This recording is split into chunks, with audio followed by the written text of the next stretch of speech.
Welcome to Shadowline Studio, where the line between reality and nightmare begins to blur. Every week, we dive deep into stories that twist your mind, chill your bones, and make you question what's real. From true, unsolved horrors to dark tales, born from the shadows, each story will stay with you long after the screen fades to black. If you love the feeling of your heart racing in the dark, you're in the right place. So go ahead, hit that subscribe button, turn on the notification bell, and join the growing community of those who dare to listen after midnight. Because here at Shadowline Studio, once you step into the shadows, there's no turning back. These stories were submitted by viewers. Names and small details are changed for privacy. Each one involves an AirTag or unknown tracker alert that turned an ordinary night into something much darker. Viewer discretion advised. Story 3. Checked bag. I travel for work. I'm 34, live in Arizona, and fly to the East Coast every few weeks. I pack light, one carry-on, one backpack. A couple trips last summer changed how I travel, maybe forever. It was a Monday night. I landed in Atlanta a little after 11 p.m. My phone was almost dead, so I plugged it into a charging tower near baggage claim and waited for my bag. I felt the buzz before I heard it.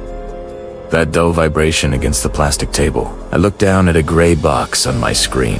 AirTag found, moving with you. The map showed my gate, the hallway the host walked, and a dot that settled over the carousel. I don't own any I told myself it was someone else's bag rolling by, too close to my phone, catching the network. I ignored it. Then when I got my suitcase and started toward the rideshare pickup, the alert followed me. This item has been seen near you. It added the line, first seen with you at 10:57 p.m. It wasn't going away. There's a part of the alert called instructions to disable. It basically tells you to try to find it and remove the battery. I hit play sound. Nothing at first. The airport was too loud. I tried again while I waited for the rental shuttle outside. A faint chirp. I felt it through my hand on the suitcase handle.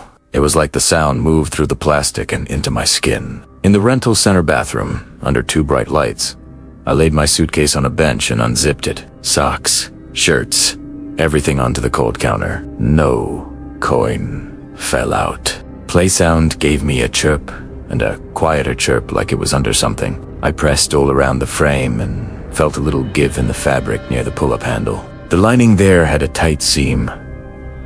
I pushed and felt something solid, round. I didn't want to cut my bag. I also didn't want to take it to a hotel with a tracker sewn into it.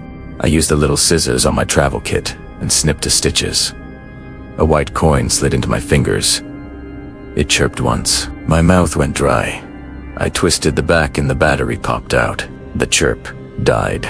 I put it in a Ziploc and carried it in my pocket. At the hotel, I put it in the safe like it would do anything in there. I stared at the thing for a long time. Who would put a tracker in a random bag? Why me? The next morning, I took it to the local police station. They took the serial. T told me, TD. Request the account info from Apple and let me know if it came back. Same as in the other stories you've heard professional.com. But you can tell this isn't rare anymore. Work went fine. I did my meetings. I was hungry by the time I got back to the hotel. I ordered a burger at the bar and tried to shake it off like a weird fluke. Around 10 p.m., I took a walk outside to call my girlfriend before bed. The night was warm and the hotel entrance hummed with cars pulling up and people rolling bags. As I stood near the curb, my phone buzzed again with the same gray alert. AirTag found, moving with you. I stared at the screen, the words blurring, and hit precision finding. The arrow pulsed and buzzed louder as it swung toward my jacket. 5 feet.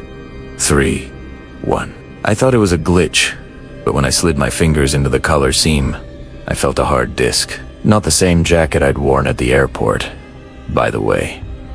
This one was in my suitcase. I cut the small stitches and pulled another AirTag out of my own coat. I didn't feel angry. I felt empty, like someone had scooped the inside of me out. I popped the battery, went straight to the front desk, and asked to speak to a manager. He looked at the 2 little coins in a sandwich bag and got very serious very fast.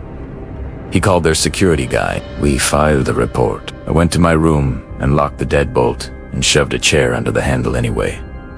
It was a hotel. People pass by your door 10 times an hour.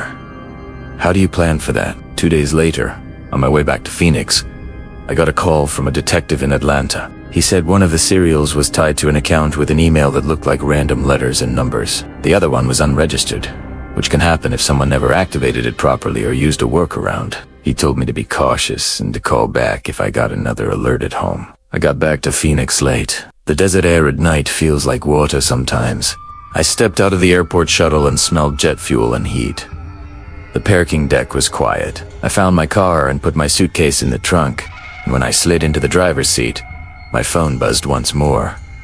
Same alert. I sat still, listening to my heartbeat in my ears. This time, when I hit play sound, the chirp came from very close. Not outside in the deck. Not under the car. Inside the car. I turned off the AC. The chirp came again. A tiny bird sound from behind the passenger seat. I leaned over and checked the pocket on the back. Pens, a crumpled receipt, a lint ball. I pressed the pocket lining and felt a hard circle in the bottom seam. I pulled the pocket inside out, and a small white coin thumped onto the floor mat. My car had been at the airport for 3 days. No one else should be been inside, unless someone put it there the night I left. Unless it was in my car the whole time and only got close enough to my phone to wake up when I sat down again. I don't know. I popped the battery and put that one in the bag with the other two. I wish I could tell you the police called with a name. They didn't. They told me what they tell everyone. Vary your routes. Keep your doors locked. Pay attention. I changed parking lots. I changed the sticker on my car that says what gym I go to. I started keeping my suitcase in the bedroom instead of the hall. 2 weeks later, a plain envelope showed up in my mailbox with no return address. Inside was a printout of a map. It was a screenshot of my phone, the exact style of map that shows your route in the alert, with little timestamps. It showed a line from the Atlanta airport to my hotel, from the hotel to a restaurant I ate at after work, from the hotel to the airport again. In the corner in small ink, someone had written, "You move like clockwork."